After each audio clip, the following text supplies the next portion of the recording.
We have a young person in Kenya who has a question for you. Kenya, you ready? There we go. Kenya, you ready? There we go. Kenya, you ready? Indeed. Thank you, South Africa. You are watching us, broadcasting to you live from Nairobi here in Kenya's capital. And indeed, I'm joined by 8 young Kenyans who have come in from 5 different counties within the country. Quite excited. I think I speak for all of them when I say that indeed it's an honor to be able to engage with you, Mr. President, directly during this program. And I'll just get right to it and give an opportunity for one of the Kenyans who is with me here in studio to be able to ask a question to you, Mr. President. Margaret, you have the floor now. Thank you, Catherine. Jambo, habari yako, Bwana President. We are honored to be with you live today this afternoon from Nairobi, Kenya. Our question to you really is, given the recent shift of trade ties of Kenya to the east, how does this impact on American foreign policy towards Kenya? And does the ICC indictment of our president and his deputy prevent the US from engaging with Kenya both politically and economically? In addition, Mr. President, many Kenyan youth would like to know what are your thoughts and plans on youth empowerment and the devolved structure of governance to Kenya? Thank you. Now, Mr. President, as you prepare to respond to that question, I'm sure you're alive to the fact that there has been a lot of speculation in the Kenyan media and also in the social media over your reasons for not visiting Kenya on your second tour of Africa. Maybe if you recall in an interview that you did have with this channel, that is way back on 1st of June 2010, you did promise that during your tenure as President of the United States of America, you will be touring Kenya. Well, will you still keep your word on that?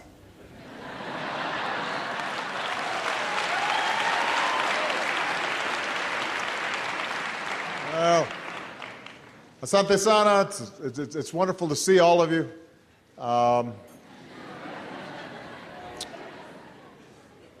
First of all, let me just say that I'm going to be president for another 3.5 years. So, you know, one of the things that you learn as president is not only do people want you to fulfill your promises, but they want you to fulfill your promises yesterday. And you know, part of the reason that I wasn't able to visit Kenya this time is I've been to Kenya multiple times, and there hadn't been a sustained visit by me in West Africa. And then South Africa, given the importance of the work that we're doing together. Tanzania is a country I hadn't visited before, so I was trying to spread the wealth a little bit in terms of my visit. But what's also true, I won't deny, is that Kenya just had an election.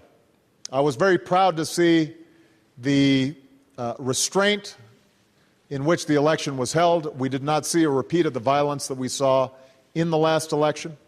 But with the new administration, that's also having to manage some of the international issues around the ICC, I did not think it was the optimal time for me to visit.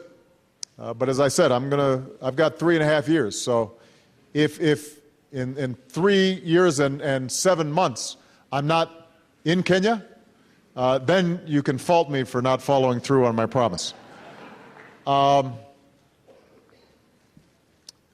You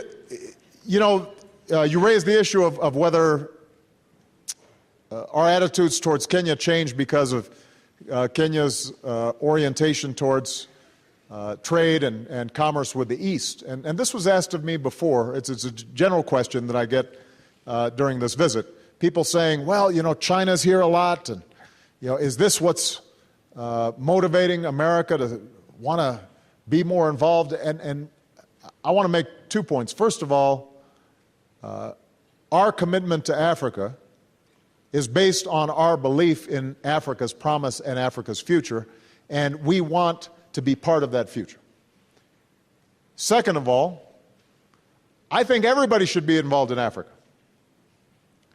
I want China, and I want India, and I want Brazil, and I want Singapore, and everybody come on down to Africa, because 6 of the of the 10 fastest growing economies in the world are right here in Africa. You are seeing a shift inside of Africa in which a commitment to democracy and transparency is beginning to take hold. Yeah, I just visited Senegal, where President Sall has embarked on a reform agenda, including, by the way, shortening his term from 7 years to 5 years. And a belief that, for example, members who join the government need to disclose their assets, just basic measures that can help to root out corruption. And so when you start seeing these changes, everybody should be excited about wanting to do business here in Africa and doing business with Kenya. Now, what I said during a press conference today, I want to repeat, which is I want to make sure that as countries come to Africa, that it's benefiting Africans. So if somebody's building a road here in Africa, make sure they're hiring some Africans. If there's going to be manufacturing taking place of raw materials, locate some of those plants here in Africa. And so I do want to make sure that whoever you're dealing with, and as you enter into government and business, whoever you're dealing with, making sure that you're getting a good deal that's benefiting the people here and can help to spur on broad-based development. And hopefully that's the kind of relationship that you'll be able to develop with the United States of America. And that's the kind of relationship I want Kenya to have with every country on earth. We're in a global economy with a global supply chain. And I don't want Africa to continually just be at the bottom of the supply chain.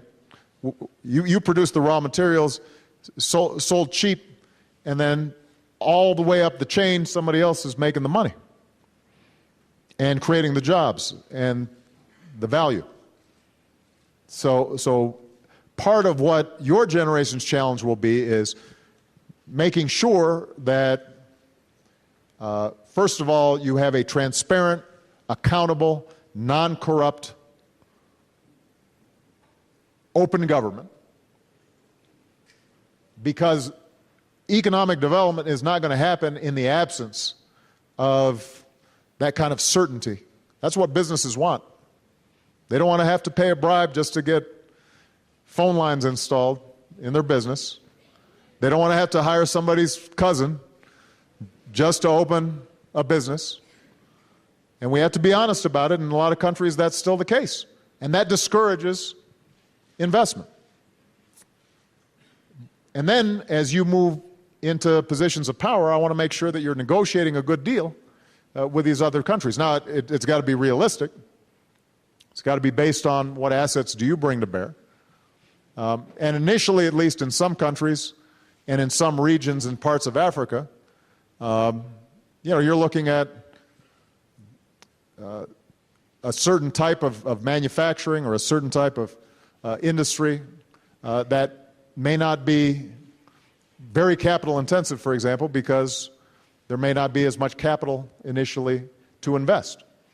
So it may start at a smaller scale, but continually upgrading and improving the prospects for Africa, I think, will require that kind of tough, hard-headed negotiations. But I want every country to be here. Last point on Kenya, I already made this for all countries. Yes, I want young people to be involved in holding their governments accountable. Now, there is a lot of variety here in Africa in terms of quality of governance. And I don't want to reinforce for the American press that are here this attitude that Africa is just one big, piece of land on the map, right? So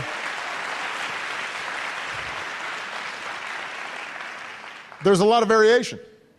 Some countries are doing great work when it comes to accountability and democracy and an active civil society and a free press and freedom of assembly. and some countries are not doing as well.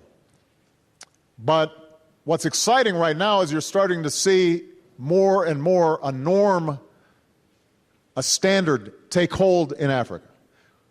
And young people, I think especially, have high expectations about how government should function, and it should function for the public good, not for the benefit of just a few. And people should be able to speak their mind, and they should be able to organize without fear of retribution. And they should be able to cast a ballot without problem. And South Africa, I think, has been a great model. This is one of the greatest legacies of Nelson Mandela, is to show that through a commitment to the Constitution and rule of law and equal treatment for all people, that a country can prosper despite a tragic history. And the same should be true in Kenya, which is why I was heartened that the process of the last election at least did not result in chaos. And that should be true for every country. And President Zuma said something important today at the press conference, and I'm going to see what we can do to work with them.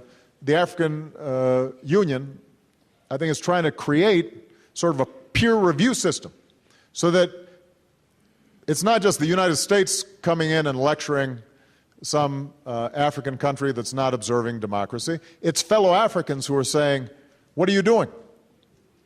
You know, why are you suppressing your people? Why are you throwing political dissidents in jail? Why are you blocking people's ability to organize new political parties?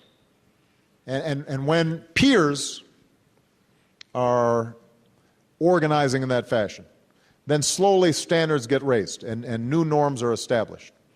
And all of you can be at the forefront of that. So, thank you, Kenya. Thank you, Kenya.